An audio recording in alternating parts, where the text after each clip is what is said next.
Hello and welcome to the Return to Radiance podcast. Today we are going to be touching on a subject that has been the root of a lot of controversy, a lot of opinions, which I find really funny because ultimately the way that we choose to live our lives is nobody's business but our own. But you look at something like Ballerina Farms, there's a whole bunch of controversy there. You've got the sort of battle between feminism and the trad wife movement that are kind of duking it out and have been for a while. Um, and so I wanted to talk about my own experience with the trad wife movement, with feminism, with the ways that I have grown and evolved, and the things that I have learned on my journey. And so this one might be a little bit spicy at times, depending on which side of the spectrum that you fall on. But I'm just gonna dive into it and share my own perspective, my own lived experience, what I have learned. I notice that I am aptly dressed in a very trad wifey looking dress today, which is kind of ironic given the topic that I chose to speak on. But I just want to start off by saying, first and foremost, um, one of the key things that I take from the roots of feminism is that I believe in a woman's right to choose. And I think that's something that's kind of gotten lost over the span of, years of feminist movement. At first it was women need to be able to open a bank account and, work and make money and sustain themselves. And in that regard, when I'm talking about feminism, I'm in this episode, for the purposes of this episode, when I refer to feminism, I'm not referring to that. I am referring to sort of the new age, more modern feminism, where there's this attitude of women can do anything that men can do, and we should be equals on all fronts. Um, and that's going to be what I'm discussing here. So just know that as I'm talking about feminism, I am not coming after a woman's freedom to choose, because as many of you know, if you've been around for a while, freedom is my number one value. It comes above everything else in my life. I will always fight for the freedom to choose. I will fight for medical freedom. I will fight for sovereignty in every capacity, because that is truly what I believe in. Um, so I just want to set that context before diving into this so that I don't have a bunch of you who are maybe like me in more of the nuanced parts of the conversation to, think that I'm completely suppressive to women. So now let's just define trad wife here. If you're like, what the heck is a trad wife? I've never heard this term before.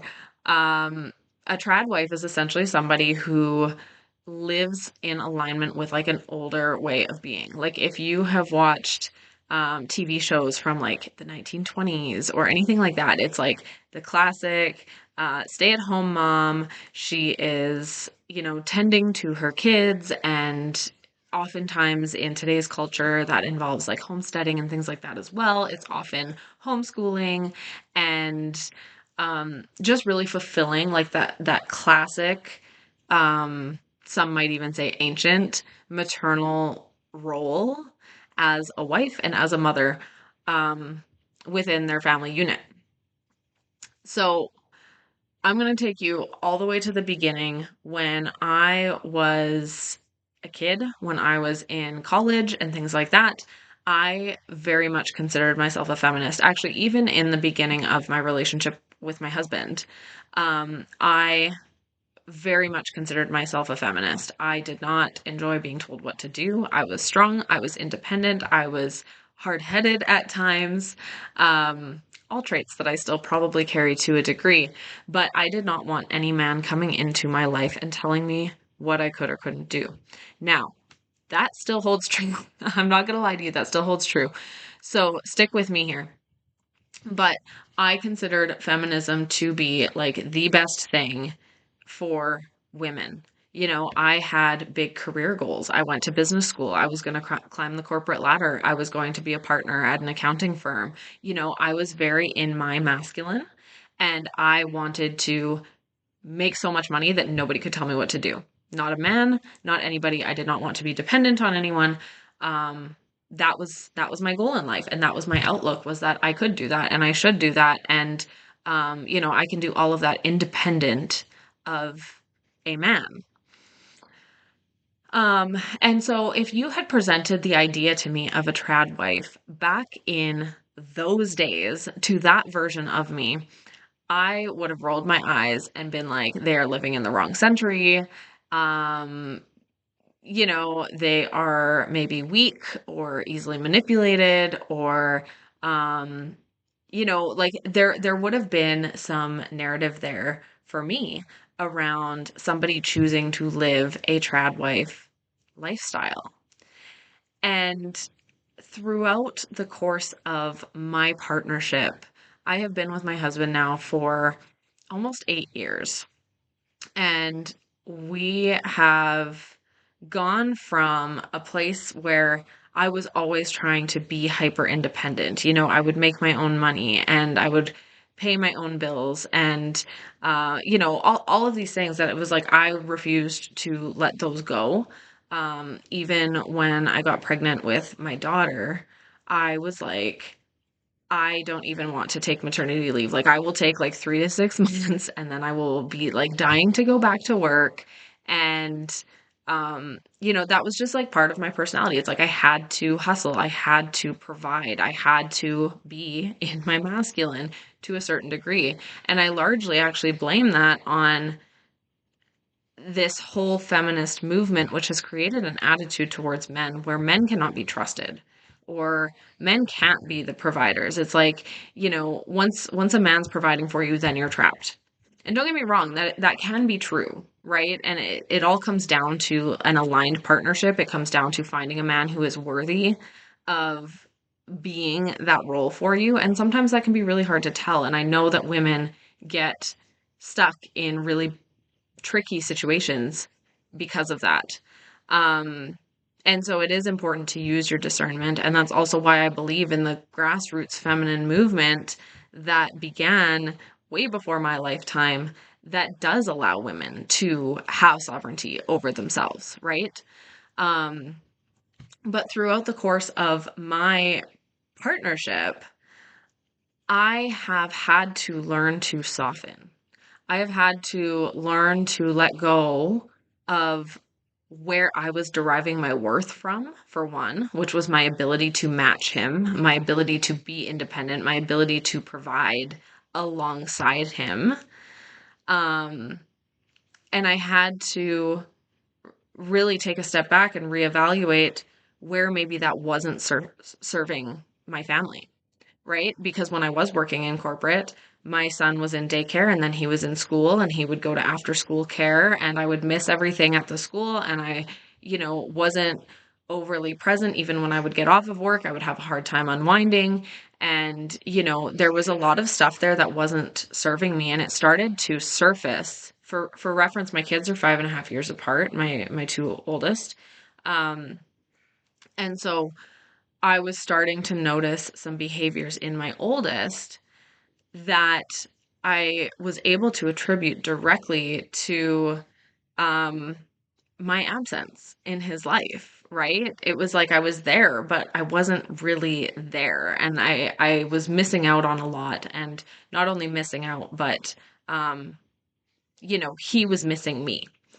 And so these behaviors started to come up, and we started to have some real challenges in our relationship, um, because of a lack of healthy attachment, because of a lack of, um, nurturing. He had been in daycare his entire life. He had been in school.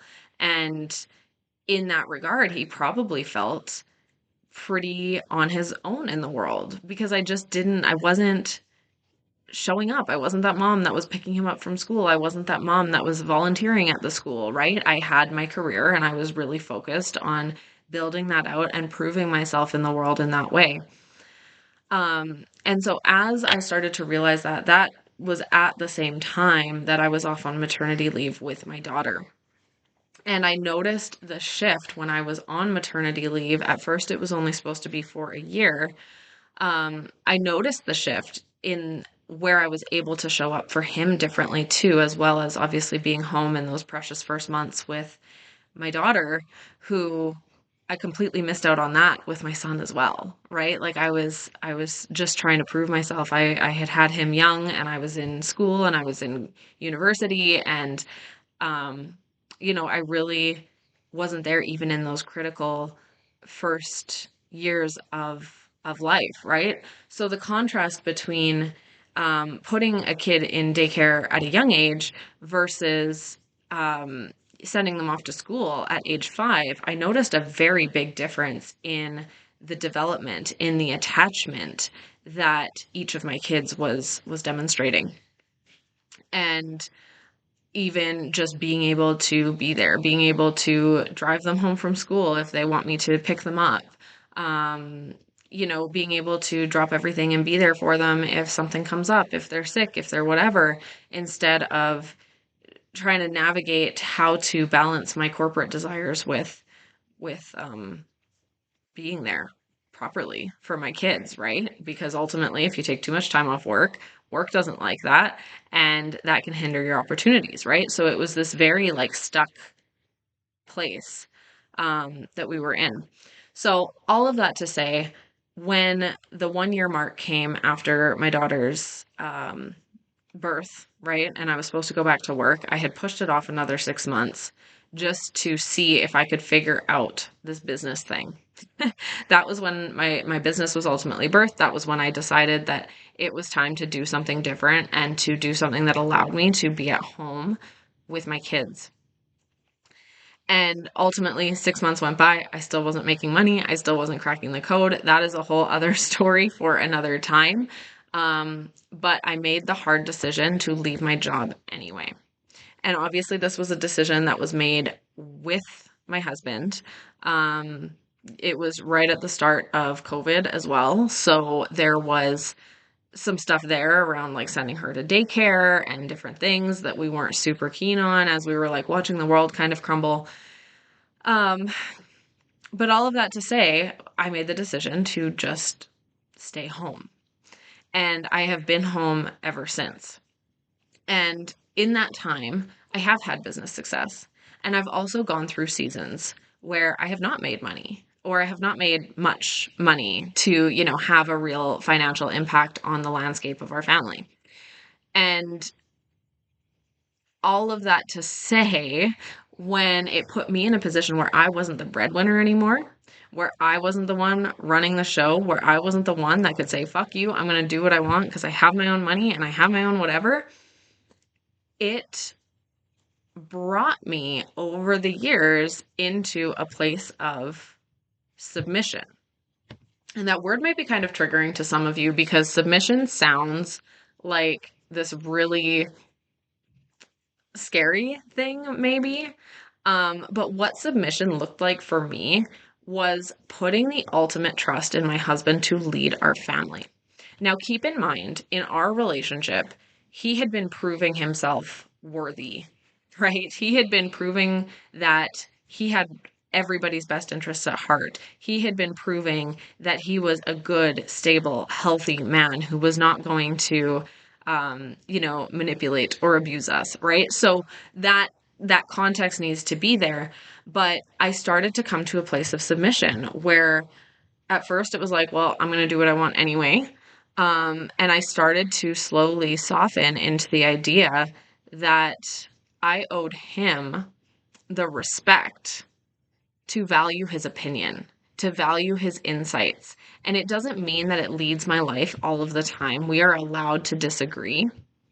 But I had to soften into this submission that, he knew what was best for us financially, that he knew what was best for us even emotionally and mentally as a family, right? If I would have an idea and I would want to go do something or spend money on something or whatever, and he was like, no, actually, and he would show me the other side of what I was thinking, where in the past I would have just gone and bought the thing, or gone and made that decision on my own, right?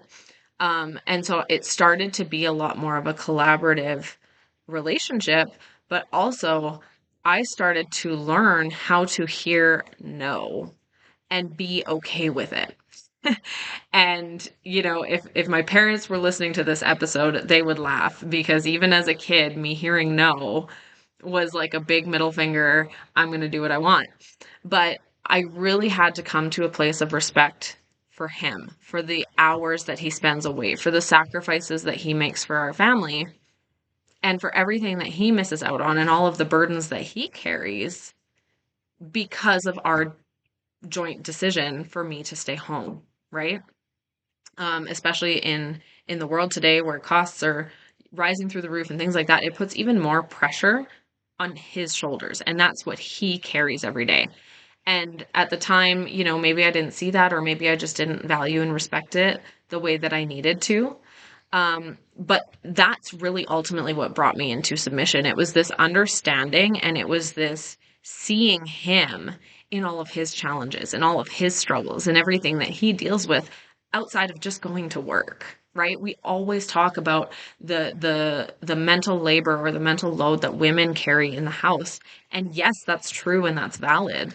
But the one thing that I've learned through all of this is that he's also carrying his own cross, so to speak, right? Like, that sounds so religious, but like, you know what I mean? Like, it's like he is carrying his own burdens. He is shouldering his own weight in his own way. And it's not as simple as like, oh, he just gets to go to work and I'm left with everything else, which, by the way, is not entirely true. He does a lot when he's home. He's just away a lot. But with that realization, I started to come into more balance. For one, I started to lean more into my feminine energy and letting him lead, because he is a worthy leader and he does deserve my respect. And I wouldn't have married him if he did not. But there's this fine balance that I've had to find of like my own free will and still living my life and still standing up and speaking up for things that are important to me if I do disagree with him, while also softening to so much and trusting that he actually sees things differently, and trusting in his vision and in the way that he through his perspective as the breadwinner, as arguably the logical one. Not that I can't think logically, but like our brains do work very differently. And so when he brings his logic into things, it every single time it's like, oh, I didn't think about it like that, right? So it's found this beautiful balance between free will and respect that I wouldn't have been able to find if I was still hopped up on this feminist ideology. If I wasn't pushed into the home, if I wasn't pushed into homemaking, homesteading, I don't homeschool, but there was a bunch of life experience that I had to go through in order to find that balance with him. And I will say, on the side note, that has amplified and grown our relationship in ways that I never thought possible, where I've been able to lean even more into him and really trust in the masculine and really trust in the support that is there for me in a way that I never had before.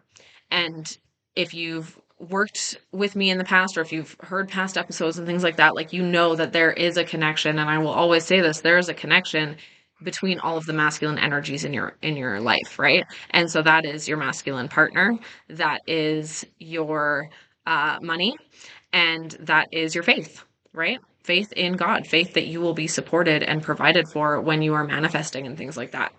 So that has, in trusting in him, that has also furthered me spiritually in my faith, and that has also furthered me financially,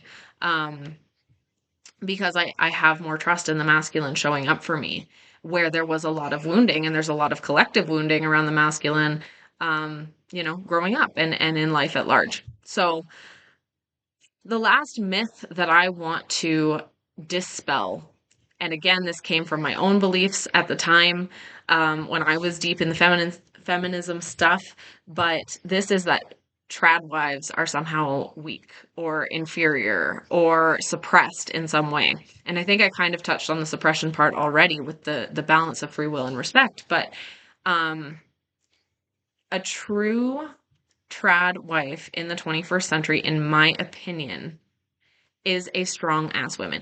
Even in the 20th century, I am sure that there were women who weren't just the victims of their husbands, right? And so, like, we need to dispel that idea that women are always the victim and they're always suppressed and they're always whatever, and the men just get to run the show, and that's why trad wife is so toxic, right? Because it's not. Trad wives are strong women. They may be softer in their approach. They may be softer in their language. They may be even softer in their energy at times, right? I know that's been true for me. I have softened so much. But when you look, I was actually watching the finale of 1923 last night. And when you look at somebody like Kara in 1923, to me, that is the embodiment of a trad wife, right? Like, she is the ultimate trad wife. She stays home. She overlooks everyone. She takes care of people. She's there for her, grown, in this case, nieces and nephews, but in theory, kids as well, right? She's there. She holds the family together. And also, you look at the relationship dynamic between her and her partner, and it is beautiful. There is so much love. There is so much strength. And in the last episode, spoiler alert, but he is not that much of a spoiler actually, but he refers to her as if a shooting star could talk, right? And so there's just this really healthy respect, and he sees her strength and he sees her resilience. And, they just meet each other in this way where he's allowed to go be a man and she's allowed to be a woman, but they're both strong individuals and they're like this power couple dynamic.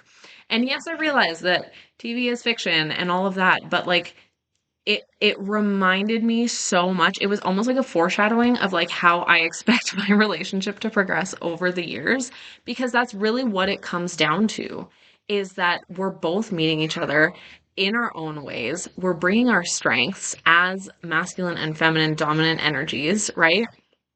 And there's just this really beautiful complementary strength. I mean, you see that even with the behind every successful man is a strong woman, right? And so trad wives are not weak. They're not pathetic. They're not meek. They're not helpless. They just bring their contribution and receive their value from a different place. And I personally think that that's beautiful. I think that I have absolutely loved the journey that I've been on as a trad-ish wife. And it's shown me so much healing and so much growth and so much coming home to myself in a way that I wouldn't have been able to peel back those layers if I was still a feminist. So that's a little bit of my thoughts on like why trad wives are so misunderstood. And again, I do think that there are ways that it can be done well and there are ways that it can go sideways, just like anything. But ultimately, it has been one of the most fulfilling and beautiful journeys that I have ever been on personally.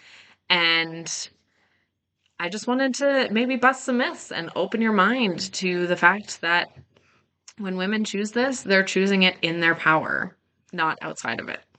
So that's what I've got for you this week. I hope you have an amazing week ahead, and I will catch you in the next episode.